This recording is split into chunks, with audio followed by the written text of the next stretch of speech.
Hello, welcome to आगम classes. विविध सामान्य ज्ञान की इस श्रृंखला में आप सबका स्वागत है। आज की इस क्लास में हम डिस्कस करेंगे यूएनओ की जो स्वतंत्र संस्थाएं हैं इनके बारे में। पिछली 3 क्लासों में हमने यूएनओ को पूरी कंप्लीट कर लिया है। अब यहाँ पर जो हमें आज डिस्कस करना है, लास्ट क्लास में भी हमने यूएनओ की जो इंडिपेंडेंस बॉडी हैं उनके बारे में चर्चा की थी। आज की क्लास में भी हम यूएनओ से संबंधित जो संस्थाएं हैं उनके बारे में चर्चा करने वाले हैं। तो जो यूएनओ की जो इंडिपेंडेंस बॉडी है उनके बारे में हमने कल 8 से 10 संगठनों के बारे में चर्चा की थी और 8 से 10 संगठनों के बारे में आज हम चर्चा करने वाले हैं। चलिए देखते हैं। ये पिछली क्लास में हमने अंतर्राष्ट्रीय दूरसंचार संघ के बारे में पढ़ा था, जिसका पूरा नाम था आईटीयू, या आईटीयू का पूरा नाम था इंटरनेशनल टेलीकम्युनिकेशन यूनियन। इसके बारे में हमने पढ़ लिया है। कल हमने इसके बारे में भी देखा था सार्वभौमिक डाक संगठन, यानी जिसको हम यूपीयू यानी यूनिवर्सल पोस्टल यूनियन के नाम से भी जानते हैं। इसके बाद हमने बात की थी अंतर्राष्ट्रीय श्रम संगठन की, जिसको हम आईएलओ के नाम से जानते हैं, यानी इंटरनेशनल लेबर ऑर्गेनाइजेशन। यहाँ पर हमने बात की थी कि विश्व पर्यटन संगठन के बारे में, यानी कि यूएनडब्ल्यूटीओ, यानी कि United Nations World Tourism Organization. इसके बारे में भी हमने यहाँ पर डिस्कस किया था। साथ ही में हमने कल एक अंतर्राष्ट्रीय नागरिक उड्डयन संगठन के बारे में भी डिस्कस किया था, इंटरनेशनल सिविल एविएशन ऑर्गेनाइज जो ऑर्गेनाइजेशन है, इसके बारे में भी हमने बात की है। हमने संयुक्त राष्ट्र खाद्य एवं कृषि संगठन की भी बात की थी, जिसको हम FAO, जिसका शॉर्ट फॉर्म है, जिसको पूरा नाम है, फुल फॉर्म है जिसका फूड एंड एग्रीकल्चर ऑर्गेनाइजेशन, और जिसकी जो मुख्यालय है ये रोम इटली में है। यहाँ पर हमने विश्व बैंक के बारे में भी देखा था कि जो विश्व बैंक है, विश्व बैंक की जो मुख्यालय है वाशिंगटन DC में है। इसके जो वर्तमान में जो प्रेसिडेंट हैं वो डेविड मालपास हैं। यहाँ पर हमने अंतर्राष्ट्रीय मुद्रा कोष यानी कि IMF के बारे में कल चर्चा की थी। इंटरनेशनल मॉनेटरी जो फंड है इसके बारे में देखा था कि इसका मुख्यालय भी वाशिंगटन DC USA में है, और इसकी जो स्थापना है 27 दिसंबर 1945 को की गई। वर्तमान में इसके जो अध्यक्ष थे वो थे क्रिस्टिन लेगार्डे। जबकि जो अभी सदस्य देश इसमें हम बात करें तो 186 सदस्य देश इसके अभी वर्तमान में सदस्य हैं। विशेष बात इसमें देखी थी कि सदस्य देशों को विदेशी विनिमय में सुविधा, अंतर्राष्ट्रीय व्यापार एवं भुगतान को प्रोत्साहन तथा सदस्य देशों की आर्थिक उन्नति में मदद करने के लिए अंतर्राष्ट्रीय तंत्र की मजबूती प्रदान करता है। यहाँ पर हमने बात की थी यूनेस्को की, जिसका पूरा नाम था United Nations Educational Scientific and Cultural Organization, जिसका प्रमुख कार्य होता है विश्व भर में शांति के लिए शिक्षा, विज्ञान तथा संस्कृति के क्षेत्र में सक्रिय योगदान कर राष्ट्रों के मध्य निकटता लाना है। इसकी हमने बात की थी जो यूनेस्को है, इसमें जो यूनिक चीज़ें होती हैं, यूनिक पुरास्थल होते हैं या हेरिटेज होती हैं, उसको उनको अपनी साइड में ये शामिल करता है, और उसका इसको पूरा रखरखाव की जिम्मेदारी यूनेस्को की होती है। यहाँ पर हमने स्थापना के बारे में देखा था कि 4 नवंबर 1946 को इसकी स्थापना की गई। मुख्यालय इसका पेरिस फ्रांस में है। वर्तमान में इसके जो अध्यक्ष हैं वह हैं एडूरे एलोजी। सदस्य देशों में बात करें तो 193 मेंबर सदस्य इसके अभी वर्तमान में मेंबर हैं। हमने बात की थी अंतर्राष्ट्रीय सामुद्रिक व्यापार संगठन, जिसको हम IMO के नाम से भी जानते हैं, जिसका पूरा नाम होता है इंटरनेशनल मैरीटाइम ऑर्गेनाइजेशन। इसकी स्थापना के बारे में देखा था हमने कि 14 मई 1948 को इसकी स्थापना की गई। इसका जो मुख्यालय है वो लंदन ब्रिटेन में है। इसके वर्तमान में जो प्रेसिडेंट हैं किटाक लिम इसके अभी वर्तमान में प्रेसिडेंट हैं। और यदि हम बात करें सदस्य देशों की तो 174 देश इसके वर्तमान में सदस्य हैं। इसके बारे में हमने इसकी जो काम था, इसका जो मुख्य विशेष काम है कि नौ परिवहन के क्षेत्र में सुरक्षा नियमों का निर्धारण तथा अंतर्राष्ट्रीय सहयोग को बढ़ावा देना है। इसका प्रमुख कार्य होता है कि सामुद्रिक जो परिवहन है या जो व्यापार है उसके जो उनके लिए नियमों का निर्धारण करना और अंतर्राष्ट्रीय सहयोग को बढ़ावा देना इस संगठन का कार्य है। तो यहाँ तक हम कल पढ़ चुके थे। आज हम पढ़ने वाले हैं विश्व स्वास्थ्य संगठन। आज की क्लास में हम यहाँ से स्टार्ट कर रहे हैं विश्व स्वास्थ्य संगठन से। पिछली क्लास में हम जो अभी तक हमने चर्चा की वो उन संगठनों के बारे में हम चर्चा लास्ट क्लास में कर चुके थे। आज इस क्लास में हम विश्व स्वास्थ्य संगठन यानी जिसको हम WHO के नाम से जानते हैं और अभी कोविड महामारी के दौर में इसकी महत्वपूर्ण भूमिका रही है, इसलिए इस संगठन के बारे में हमें विस्तार से पढ़ना होगा। तो विश्व स्वास्थ्य संगठन की यदि हम बात करें तो इसको हम WHO के नाम से जानते हैं, जिसका पूरा नाम है वर्ल्ड हेल्थ ऑर्गेनाइजेशन। पूरा नाम क्या है इसका? वर्ल्ड हेल्थ ऑर्गेनाइजेशन है। यदि हम इसकी स्थापना की बात करें तो इसकी स्थापना 7 अप्रैल 1948 को की गई। इसकी स्थापना कब की गई है? 7 अप्रैल 1948 को इसकी स्थापना करी गई। इसका मुख्यालय के बारे में देखें तो मुख्यालय इसका जिनेवा स्विट्जरलैंड में है। इसका जिनेवा स्विट्जरलैंड में इसका मुख्यालय है। यदि हम यहाँ के अध्यक्ष की बात करें, जो WHO है इसके अध्यक्ष की बात करें जो वर्तमान में है, वो है टेड्रोस एड्रेनोम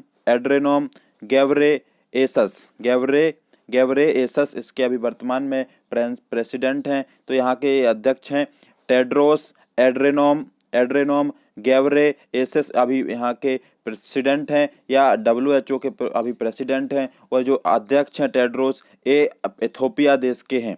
कहाँ के हैं? इथोपिया देश के ये व्यक्ति हैं।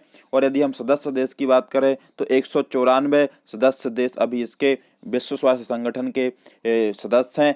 तो यहाँ पर जो UNO है, UNO में 193 सदस्य देश हैं, जबकि जो WHO है इसमें 194 सदस्य देश हैं, एक सदस्य इसमें ज़्यादा है।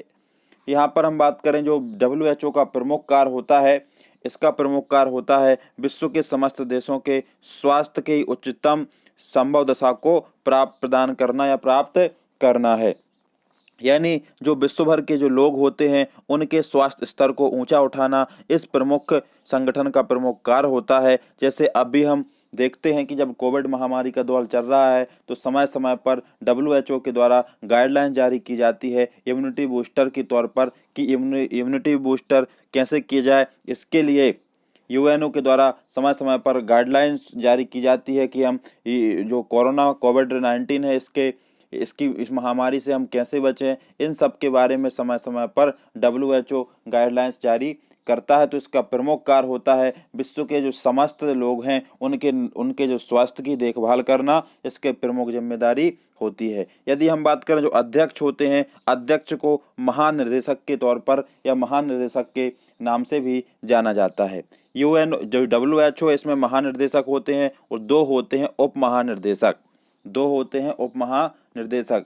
आपको कमेंट बॉक्स में दो जो उप महानिर्देशक होते हैं उनका कमेंट करके बताना कि वर्तमान में एक व्यक्ति भारत से अभी उप महानिर्देशक हैं और एक ब्रिटेन से हैं। इनका आपको कमेंट बॉक्स में नाम बताना है कि वर्तमान में भारत से कौन उप महानिर्देशक हैं WHO में और ब्रिटेन से कौन उप महानिर्देशक हैं। तो इसको आपको कमेंट बॉक्स में बताना है। यहाँ पर हमने बात की है विश्व स्वास्थ्य संगठन के बारे में, यानी कि जिसको हम WHO के नाम से जानते हैं। अब हम आगे बात करने वाले हैं अगले संगठन की, जो है हमारा विश्व मौसम विज्ञान संगठन।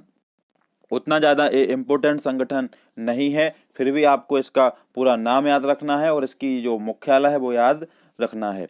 यदि हम बात करें विश्व मौसम विज्ञान संगठन की तो इसको हम WMO के नाम से भी जानते हैं, WMO के नाम से भी जानते हैं। इसका जो पूरा नाम है वर्ल्ड मेट्रोलॉजिकल ऑर्गेनाइजेशन। इसका पूरा नाम क्या है? लॉजिकल ऑर्गेनाइजेशन है। यदि इसकी स्थापना के बारे में बात करें तो स्थापना इसकी 1951 में की गई। इसका जो मुख्यालय है ये जिनेवा में है। कहाँ पर है? जिनेवा में। इसके जो अध्यक्ष हैं वो हैं अभी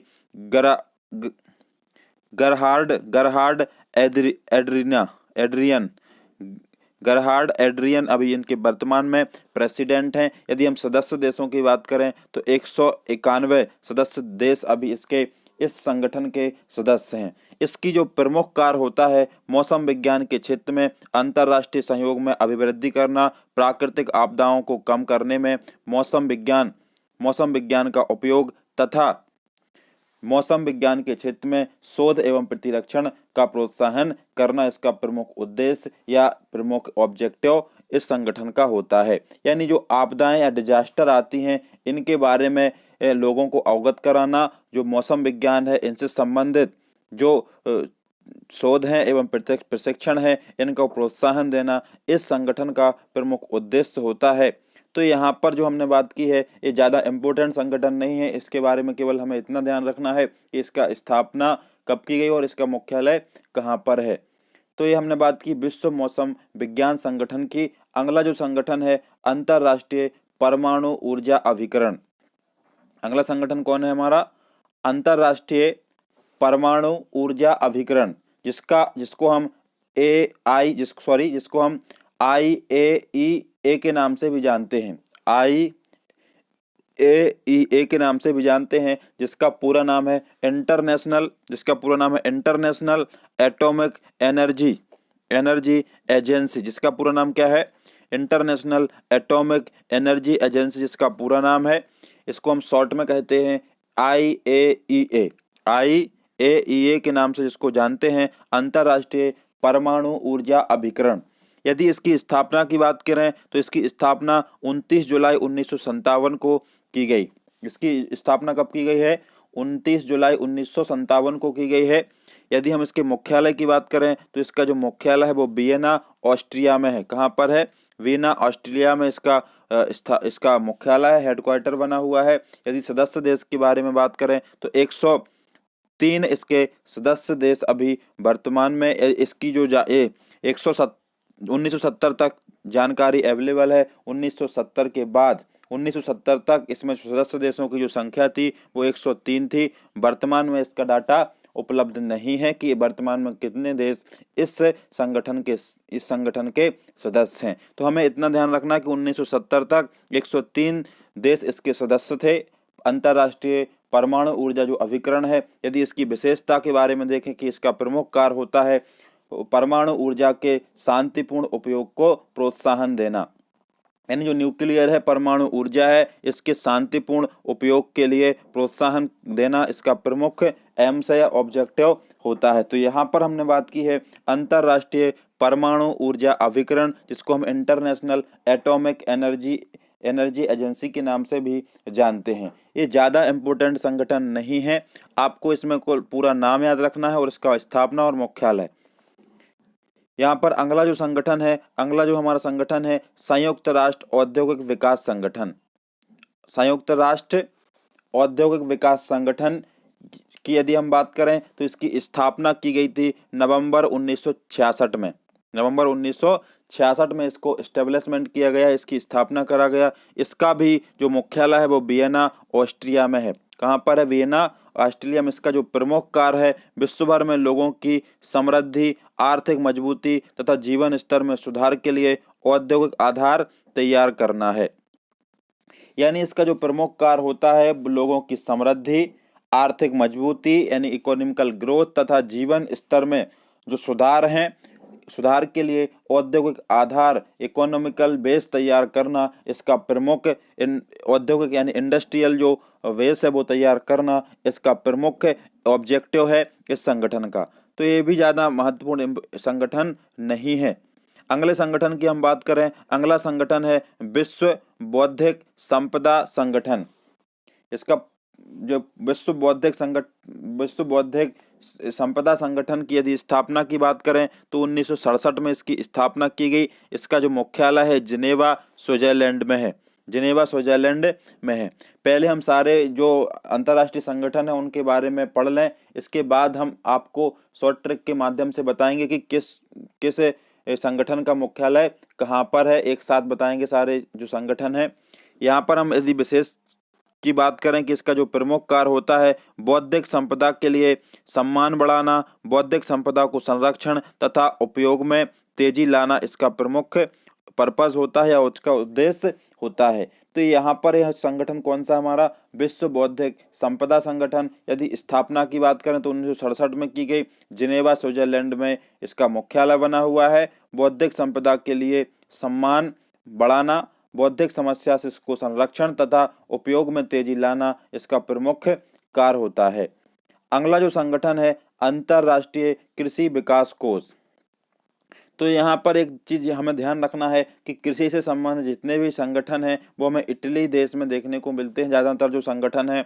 तो यहाँ पर हमने एक संगठन पढ़ा था जो हमारा अंतर्राष्ट्रीय खाद्य एवं कृषि जो संगठन था वो रोम इटली में था, और ये भी जो अंतर्राष्ट्रीय कृषि विकास कोष ये भी कहाँ पर है, रोम इटली में है। इसकी स्थापना 13 जून 1976 को की गई।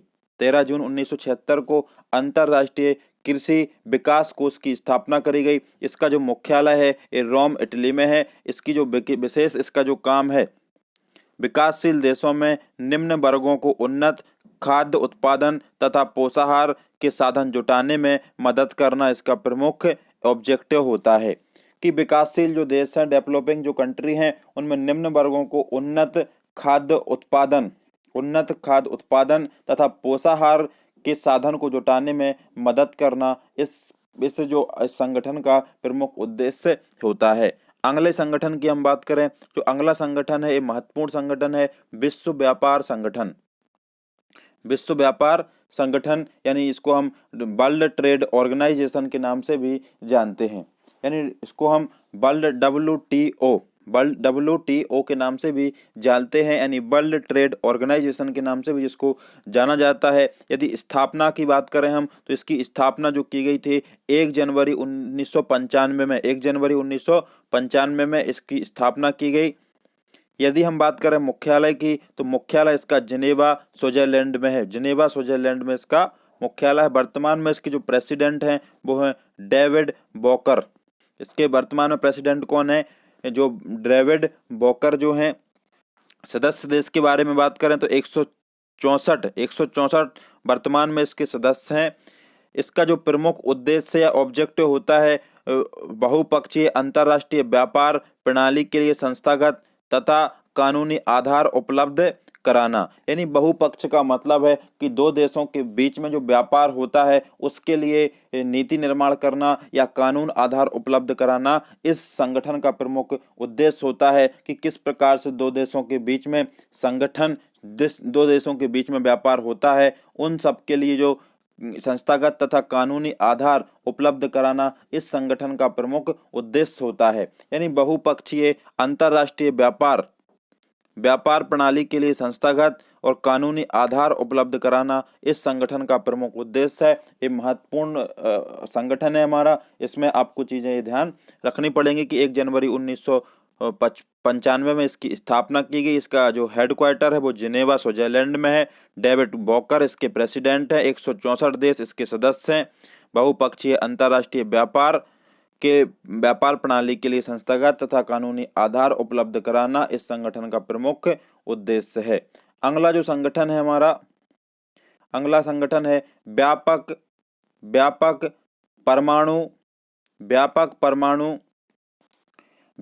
परमाणु परीक्षण प्रतिबंध संधि संगठन। व्यापक परमाणु परीक्षण प्रतिबंध संधि संगठन, जिसको हम बोलते हैं CTBTO, जिसको पूरा नाम क्या है, शॉर्ट में इसको कहते हैं CTBTO, जिसका पूरा नाम है Comprehensive Nuclear Test Ban Treaty Organization. यहाँ पर व्यापक का मतलब होता है कॉम्प्रिहेंसिव, परमाणु का मतलब है न्यूक्लियर, परीक्षण का मतलब है टेस्ट, प्रतिबंध का मतलब होता है बैन, और संधि का मतलब होता है ट्रीटी, और संगठन का मतलब होता है ऑर्गेनाइजेशन। यानी इसको हम बोलते हैं CTBTO, यानी Comprehensive Nuclear Test Ban Treaty Organization. यदि इसकी स्थापना की बात करें तो इसकी स्थापना की गई थी 19 नवंबर 1996 को। 19 नवंबर 1996 को इसकी स्थापना करी गई। इसका जो मुख्यालय है, हेडक्वार्टर है, यह है वियना ऑस्ट्रिया में है। इसका जो विशेष काम होता है CTBTO के जो प्रावधानों का भूमंडलीय स्तर पर प्रमाणीकरण करना। यानी जो परमाणु से संबंधित जो टेस्टिंग की जाती है, किसी भी प्रकार की लॉन्चिंग की जाती है, उन सब के लिए जो प्रमाणीकरण करता है वो कौन सा संगठन करता है, CTBTO, जिसका नाम है व्यापक परमाणु परीक्षण प्रतिबंध संधि संगठन है। और इसका जो मुख्यालय है वियना ऑस्ट्रिया में है। तो इस प्रकार से हमने व्यापक परमाणु प्रशिक्षण प्रतिबंध संधि संगठन की बात की। अगला जो संगठन है रासायनिक हथियार निषेध संगठन। रासायनिक हथियार निषेध संगठन, तो जो इसकी जो स्थापना है कब की गई है, 29 अप्रैल 1997 को। कब की गई है, 1997 को की गई है। इसकी जो मुख्यालय है वो कहाँ पर है, हैग नीदरलैंड में। हैग नीदरलैंड में इसका मुख्यालय है। इसका विशेष काम है कि रासायनिक विज्ञान के शांतिपूर्ण उपयोग को सुनिश्चित करना, रासायनिक हथियारों के विकास, निर्माण, भंडारण तथा प्रयोग को रोकना। यानी जो न्यूक्लियर टेस्टिंग है, न्यूक्लियर जो रसायन विज्ञान है उसके जो शांतिपूर्ण उपयोग को सुनिश्चित करना इसका प्रमुख उद्देश्य है, तथा रासायनिक हथियारों के विकास, निर्माण और भंडारण तथा उपयोग को रोकना इसका प्रमुख दायित्व है या प्रमुख ऑब्जेक्टिव इस संगठन का होता है। तो यहाँ पर जो हमने अभी तक जो संगठन पढ़े हैं ये हमने यहाँ पर कंप्लीट कर लिए हैं, जो यूएनओ की जो स्वतंत्र संस्थाएं थी उनके बारे में। पहले हमने यूएनओ के बारे में पढ़ा, जो यूनाइटेड नेशन ऑर्गेनाइजेशन, जिसको हम संयुक्त राष्ट्र संघ के नाम से जानते हैं, इसको हमने कंप्लीट किया। उसके बाद में हमने यूएनओ से संबंधित जो स्वतंत्र संस्थाएं हैं यानी यूएनओ से संबंधित जो इंडिपेंडेंस बॉडी हैं उनके बारे में भी डिस्कस कर लिया है। अब हम आगे जो और संगठन हमारे बचे हुए हैं, जो अन्य जो यूएनओ से संबंधित नहीं हैं उनके बारे में पढ़ेंगे, जैसे सार्क हुआ, वेमेस्टिक हुआ, ऐसे कई सारे संगठन और बचे हुए हैं, उनके बारे में हम अगली क्लास में डिस्कस करेंगे। तो आज की क्लास में इतना ही। Thank you watching this video.